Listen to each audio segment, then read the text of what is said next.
Ndoa zetu nyingi zimevurugika kwa sababu ya nini? Ya wachungaji feki. Mchungaji anakuambia kuna maombi saa 4 mpaka saa 8 usiku. Hayo maombi gani ya saa 4 mpaka saa 8 usiku?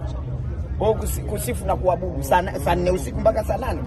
Kwa hiyo lazima tupinge. Ndoa nyingi zimevunjika kwa sababu ya wachungaji feki. Sio kwamba wachungaji wote ni feki, hapana. Tunao wachungaji ambao Mungu kawapa kibali, na tunao wachungaji ambao wameingia katika mfumo wa kutafuta nini? Riziki. Wanafungua tu peji 4 za Biblia, basi wanaona wenyewe ndio wanajua kuongea. Hiyo nabo lazima tulipinge. Sijui umeelewa, tulipinge kwa nguvu zote. Hawa feki waondoke. Tusibaki na ile kauli kwamba eti siku za mwisho tutaona manabii feki. Kwa hiyo tumeshaona manabii feki, kwa hiyo tuache. Haiwezekani. Inafika wakati mchungaji mkeo anaongea na mchungaji kwa siku mara 70 kuliko hata kuongea na mmewe.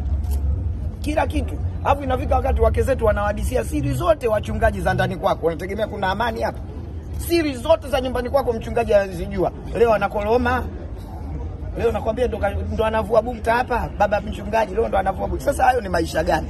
Kwa hiyo lazima tukubaliane tuna wachungaji feki. Na niombe serikali niseme hivi, wapitie vibali. Maana vibali vyote vinatoka chini ya Wizara ya Mambo ya Ndani.